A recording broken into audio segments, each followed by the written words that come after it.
This is your video tutorial for essays that are going to deal with cause and effect relationships. So this is one of the long essay possibilities that you're going to have on the AP exam at the end of the year. And it's also a pretty specific and important historical thinking skill. I mean, when we think about it, cause and effect is probably the most basic thing that we study about in history.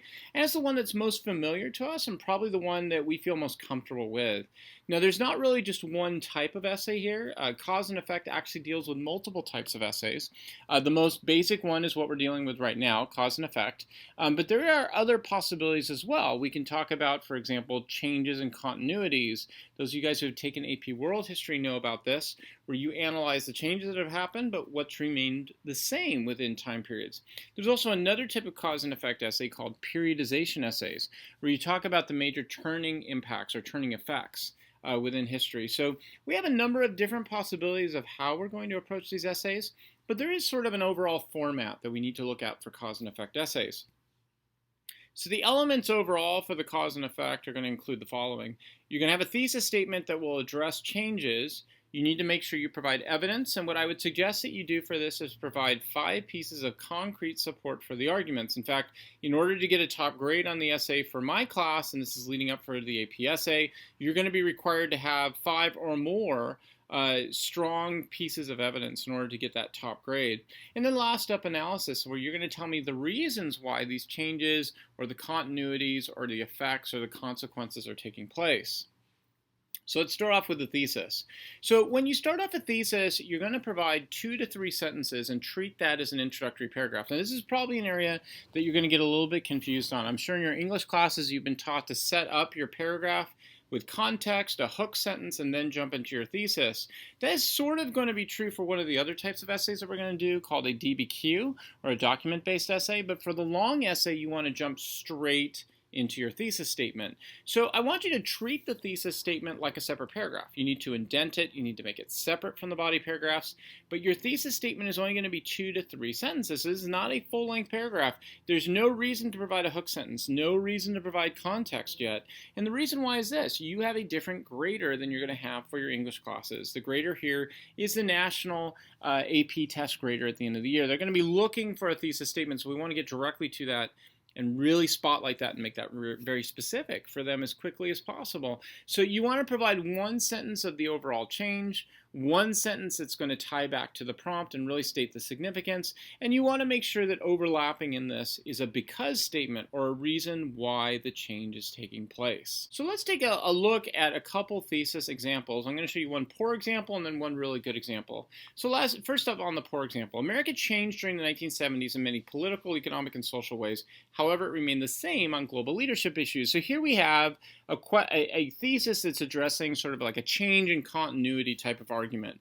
The change here is about the change to many political, economic, and social ways. This is really bad, and here's why. It's way too vague. Terms like political, economic, and social students like to use because they sound specific and they help to organize, but there's nothing here that differentiates for me political, economic, and social ways from other time periods.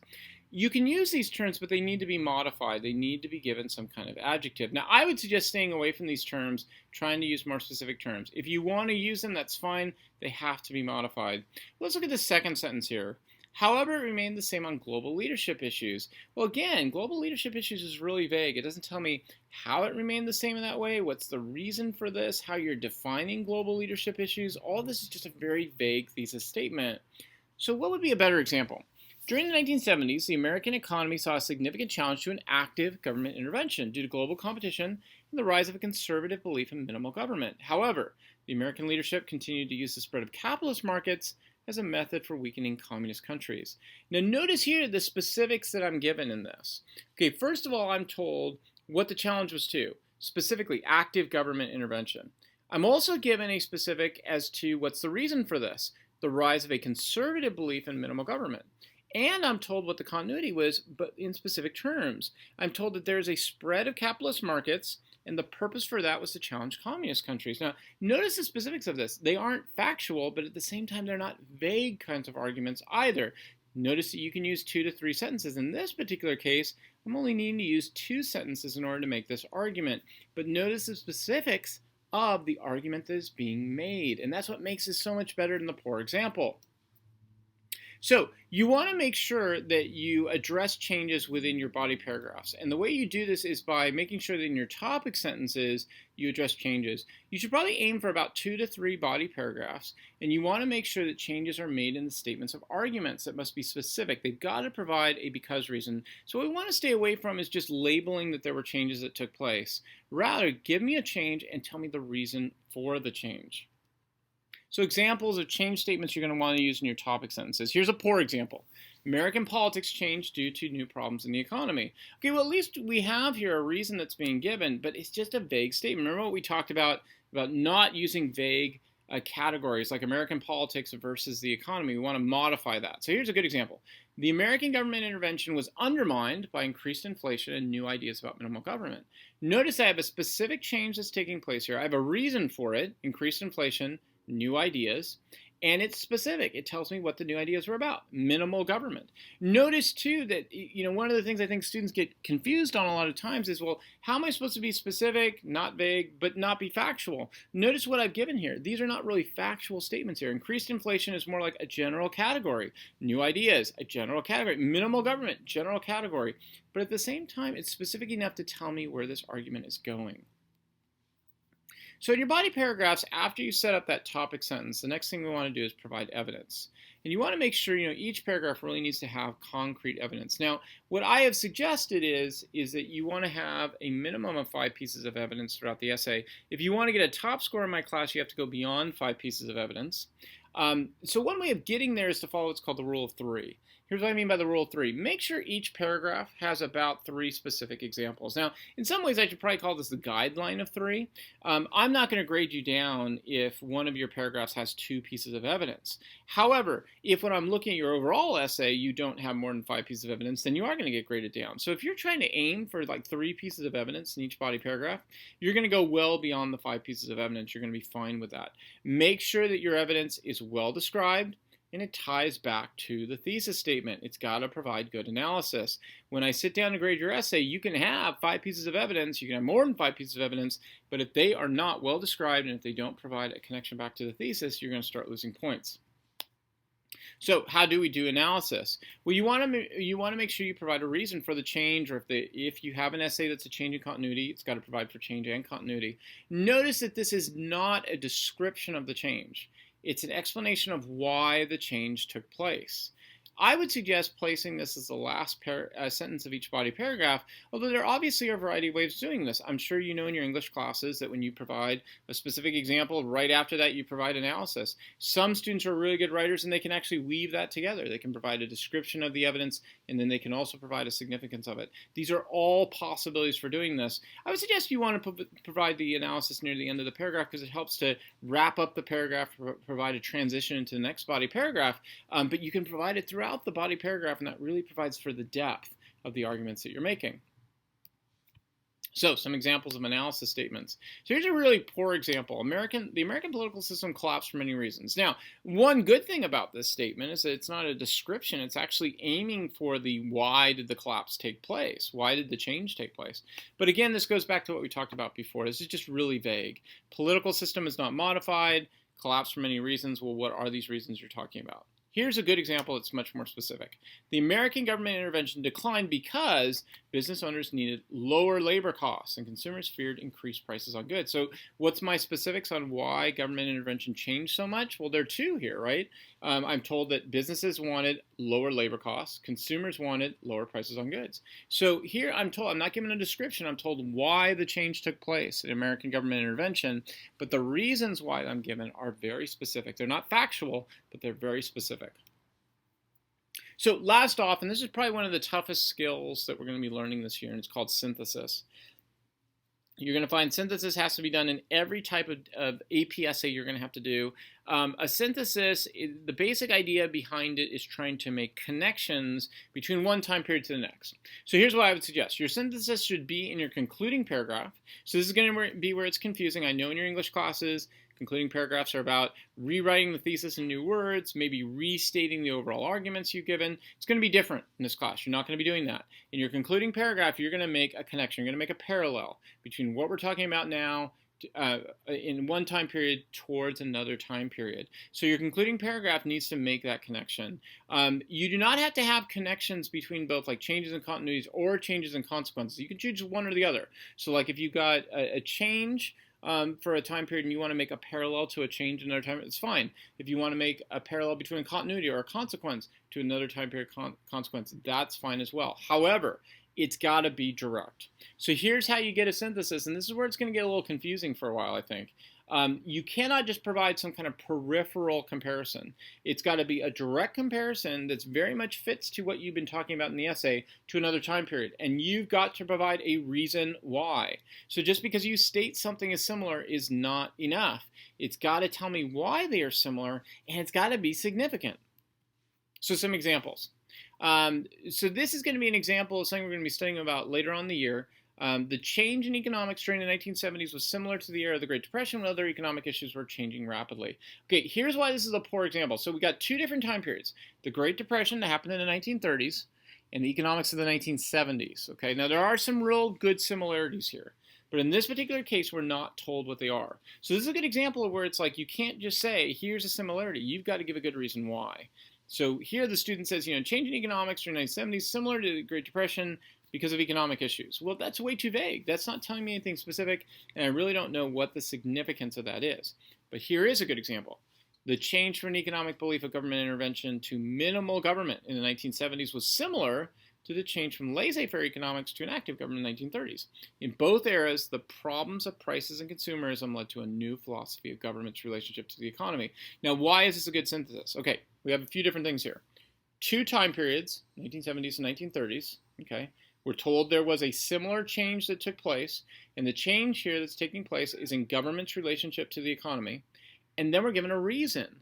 The problems of prices and consumerism led to this new change. So I'm told the comparison, I'm told why it's significant, and I'm given a reason why they are similar. Okay, so we've covered a lot of information. Let's go back now and take a look at the overview. Okay, what should your essay structure look like overall when you're done? Remember what we talked about. First off is your thesis, 2 to 3 sentences. It looks like an introductory paragraph, but it's only 2 to 3 sentences. Okay, separate that out then from your body paragraphs. You're probably going to have about 2 to 3 body paragraphs. Okay, remember you want to have a good topic sentence that expresses the change. Then you want to have the rule of 3 for evidence. And then finishing up with an analysis, the reason for the particular change. Then your concluding paragraph needs to be a synthesis that's going to state, okay, here are 2 time periods, here's why they're in common, okay, and here's the reason for that. So what about the rubric? How are you going to be graded off of this? So you're going to be graded on the following categories in my class. You'll be graded on the thesis. You're going to be graded on the historical thinking skill, okay? In this particular case, that could be cause and effect, change in continuities and their possibility, periodization. Okay, those are your 3 possibilities for a cause and effect essay. Okay, evidence. Remember, for evidence, we want to have greater than 5 pieces of evidence. And that evidence has to provide good description. And the next step, analysis, telling me how this connects back to the overall argument. You're going to be graded for the synthesis. Do you provide a commonality between time periods and a reason why for that? And then overall organization. Are there clear transitions? Does the argument follow logically? A good history essay typically has to be what we call chronological. Now, when I say that, I don't mean it has to be chronological throughout the entire essay. It's possible, as you do arguments, that you're going to jump around from different areas. That's fine. But within paragraphs, you definitely have to be chronological. You can't jump between events that happen and kind of put them in the wrong order. So that's another thing I'm going to look for, historical chronology. Okay, so here are the criteria I use to judge you. Okay, I judge whether or not you met the standard, okay, exceeded the standard, were below the standard, or you need improvement. Okay, now how do I do that type of a thing? Well, I'll take one example and I'll demonstrate it. So like if I have a thesis statement, right, and I see that you're hitting all of the major parts of what I've asked you to do, then you've met the standard. But in order to exceed the standard, you have to go into depth. It has to provide me good quality. Okay, and then I can say, okay, this is a thesis statement that goes beyond the minimum of what I'm requiring. Okay, if you're missing elements, then you're going to be below that standard, and then we're going to be talking about a gradation of whether you're below it or if you really need a major improvement off of it. Okay, now with my rubric, it gets a little confusing, I know, in the way that I do things. So just to explain this, to differentiate, some skills really are more important than others. And so I weight certain skills a little bit more than I do others. Okay, so like, for example, organization is really important. But that, to me, is not as important as your thesis. Your thesis is extremely important. That's what the graders look for first off. So not only do we have the exceed standard, meet standard, below standard, needs improvement, but I also weight certain skills a little bit more. So the ones that I weight more are thesis, historical thinking, skill, and analysis, and those are weighted by 2 times, okay? So just to give you a sense of this, exceed standards, okay, would be at 3 points, meet standards 2 points, below standards 1 point, needs improvement 0 points, right? Okay, but a thesis then multiplies that by 2, okay? And you can find all of this on Canvas at the rubric section. It's going to show you exactly how all that stuff works. But I do weight some of these skills a little bit more because some of these skills are more important than the others. So we talked about this before, but just to remind you, there are different types of cause and effect essays. First off is cause and effect, where you talk about causes and their consequences. Change and continuities talk about changes and then similar patterns over time. And then periodization talks about turning points in history. Now, in the end, the overall style of the essay is still the same. There really is not a major difference between these 3. There's just nuances of the language that you're going to use. In cause and effect, you want to talk in the language of causes connected to consequences. In change and continuity, you want to talk about changes that take place and then similar patterns over time. And in periodization, you want to talk about how there are these specific turning points in history. Now, that's very similar to cause and effect. Here are your big causes that have taken place, and this is what caused the consequences that take place. So I want to finish off with takeaways. How can we organize all this information we got from this tutorial and really think about this as like the overall like major themes and thinking skills you need? Okay, so first off, every type of cause and effect essay you're going to face are going to be about 2 major elements in history. So if it's cause and effect, it's kind of obvious, right? Cause, effect, cause, consequence. If we're talking about change and continuity, it's change and continuity. Okay, what are the changes? What are the similarities in time? If we're talking about periodization, what are the big turning points, and then what are the consequences after that? So every time you hit a cause and effect essay, you've got to identify that and then try and make sure you hit the 2 major items they're going to be asking for. The other thing, really important, don't just describe. You've got to provide analysis. You've got to provide me with the reasons why these things are taking place. Okay? Make sure you provide that synthesis at the end. You never want to miss this. You always want to provide a parallel between time periods. If you can do this, if you can provide that parallel and give the reason why you are going to be so far ahead of most students, and I know this from personal experience because I do AP grading. I've seen this at the national level. So many students fumble on this, and for good reason. It's a really hard skill. It doesn't seem like it, but it's really tough. How do you make a good, strong comparison and then provide the reason behind that? If you can do that, you are going to be so far ahead of most students. And then last off, probably the most important advice I can give to you, remember that you're writing for an AP National Grader. You are not writing for your English teacher. You're not writing for a college professor. You are not writing for, an honors English section that has taught you, okay, here's the formula for how you write. What's really important to remember is that you are writing for the AP National Grader. They have a very specific rubric. That's what I'm training you to hit. So that means you've got to follow this advice to put this in.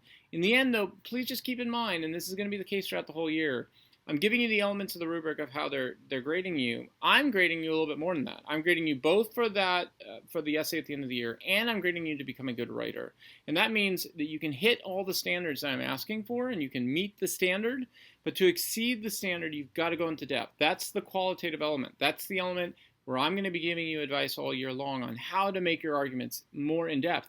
Writing is not just a mathematical science. Writing is an art. And that means you're going to need to take some time to really understand, okay, how do you make your arguments more in depth? That's going to require a little bit more work than just memorizing a formula. And you will get there, but it's going to take a little bit of time to figure out what that's going to mean.